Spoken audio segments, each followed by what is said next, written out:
Hai, balik lagi di Dapur Sedekah Resep bersama saya, Chef Agus Sasirangan. Nah, untuk menu kali ini saya akan berbagi resep, namanya adalah gangan asam Banjar.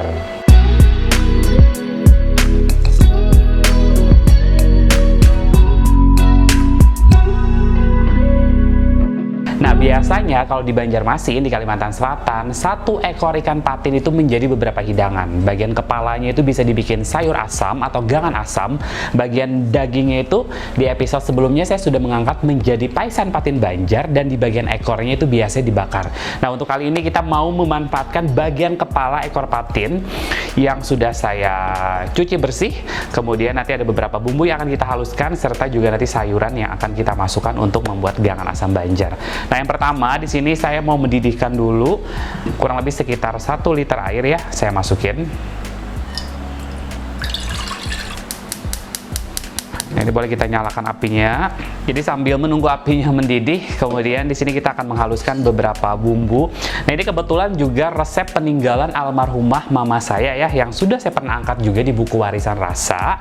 Jadi yang mana gangan asam Banjar ini juga banyak tipsnya juga. Ada beberapa bumbu yang tidak boleh dimasukkan. Nah, di sini kita tidak menggunakan bawang putih, tetapi kita hanya menggunakan bawang merah. Saya masukin. Kemudian kemiri atau kuminting dalam bahasa Banjar. Ini sebetulnya boleh juga diulek kalau misalnya mau diulek ya, jadi bebas. Kemudian ada kunyit kurang lebih sekitar 5-6 cm. Kemudian saya ada jahe, kita masukin. Kemudian lengkuas. Oke, kita masukin lengkuas. Dan ini juga salah satu ciri khas juga, nggak boleh ketinggalan, ada terasi ya, atau acan kita masukin. Nah, untuk bumbunya sendiri, ibu saya itu selalu mengajarkan nggak boleh pakai bawang putih. Pokoknya katanya bumbunya itu cuman bawang merah, kemudian kemiri, kunyit, laos, sama serai itu nggak boleh ketinggalan. Jadi dia tidak perlu di blender dengan minyak, atau mungkin tidak perlu ditumis. Jadi gangan asam Banjar orang Bahar itu biasanya bumbunya langsung dimasukkan pada saat perebusan air ya, atau kuah. Nah, ini kita masukin air. Ini bumbunya boleh kita blender, mau diulek juga bebas, tergantung dari selera masing-masing ya. Oke, bumbunya kita blender.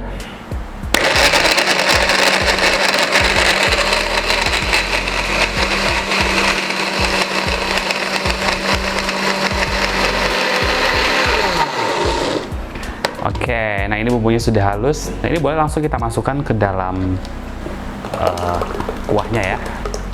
Untuk bumbunya di sini kita tidak ditumis ya. Jadi salah sekali kalau misalnya ditumis dengan minyak goreng. Jadi bumbunya itu benar-benar bumbu mentah. Mau di blender, mau diulek juga boleh. Jadi langsung direbus ke dalam rebusan kuah. Nah, ini sambil menunggu cairannya mendidih, di sini kita mau prepare beberapa bahan sayur-sayuran ya. Salah satu ciri khasnya itu dia ada terong asam. Sebetulnya harusnya ini yang warnanya yang lebih kuning ya, biar rasa segernya bisa keluar secara maksimal. Kemudian dalam hal warna juga lebih cantik. Nah, ini terong asamnya kita butuhnya kurang lebih sekitar setengah buah. Ini karena tekstur terong asamnya agak keras, ini boleh kita masukin di awal aja. Jadi kita rebus terlebih dahulu terong asamnya biar rasa segernya bisa keluar secara maksimal. Kemudian bahan yang lain, di sini saya ada timun. Ini boleh kita buang sebagian dari kulitnya ya. Ini bebas aja, kita mau potongnya. Ini saya mau belah jadi 2. Ini kolnya potong kayak gini aja. Tomat itu sebetulnya, jadi memang rasa asamnya itu bisa didapat dari terong asam, dari tomat, kemudian dari asam Jawa. Tapi saya di sini mau tambahin 2 buah tomat ya, biar buat warna aja sih. Tapi kalau misalnya nggak mau pakai tomat juga boleh. Kemudian ini kacang panjang. Ini kita potong-potong. Terus ini ada 2 batang serai, hampir lupa ya. Harusnya tadi kalau misalnya bumbu blender udah masuk, serainya ini boleh masuk.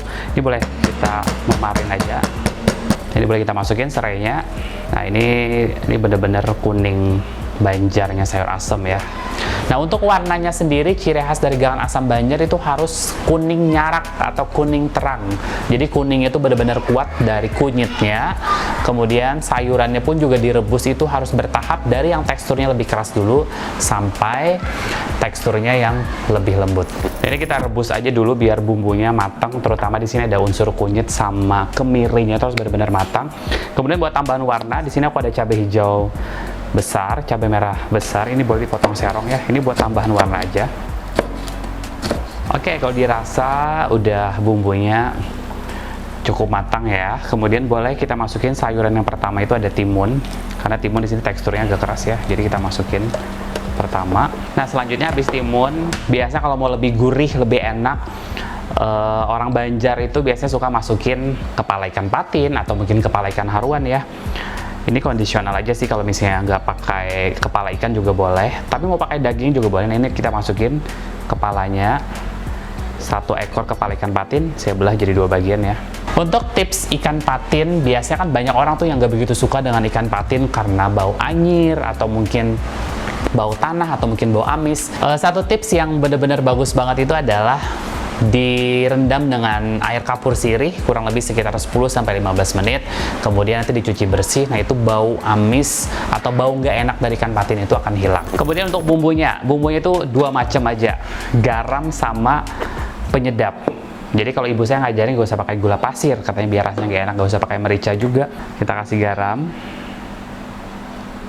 Nanti kita cobain ya kurangnya apa. Ini karena selera sih, kalau ada yang suka asin atau mungkin kalau misalnya suka manis mau pakai gula juga boleh.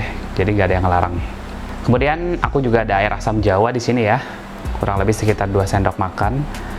Ini harus dicoba dulu. Kalau misalnya asamnya udah cukup dari terong asamnya, masukin air asam jawanya gak usah terlalu banyak. Nanti tomat juga kan berikan rasa yang seger juga ya. Nah, ini kita didihin dulu, nanti baru kita masukin sayuran yang lain. Nah, selanjutnya kita masukin kol ya, yang teksturnya juga termasuk agak keras juga. Oke, selanjutnya ini ada irisan cabai merah, cabai besar, hijau. Kemudian kacang panjang boleh kita masukkan maksudnya. Terus terakhir boleh kita masukin tomat. Nah, ini kalau kacang panjang udah masuk ya, kita sebetulnya boleh matikan apinya langsung, nggak apa-apa.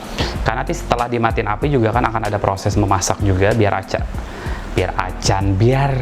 kacangnya tetap terlihat cakep dan rasanya juga enak, kandungan vitamin juga tetap terjaga. Oke, itu bisa kelihatan ya warnanya tuh cakep banget. Ada warna kuning dari kuahnya, ada warna hijau dari sayurannya, kemudian juga ada warna merah dari tomat sama cabai. Aromanya juga wangi banget. Dan ini tentu ya karena ada unsur proteinnya, rasanya jauh lebih gurih. Ini sebetulnya satu panci ini bisa buat 6-8 orang. Tuh banyak banget kan? Nah, sekarang saya mau cobain.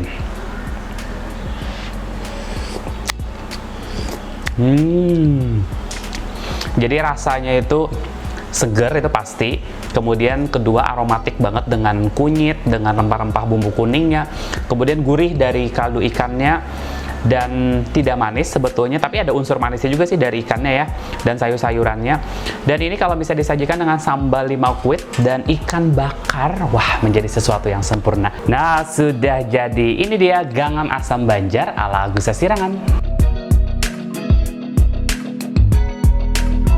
Jangan lupa resepnya dicoba ya, dan di recook di rumah yang sudah recook, jangan lupa di tag ke Instagramnya Agus Sasirangan BJM dan Instagramnya Sedekah Resep. Jangan lupa juga ajakin teman-temannya, keluarganya untuk cobain resep ini, dan jangan lupa juga di like, di komen, di share, and di subscribe channel YouTube-nya Agus Sasirangan. Sampai jumpa di menu-menu selanjutnya. Dadah!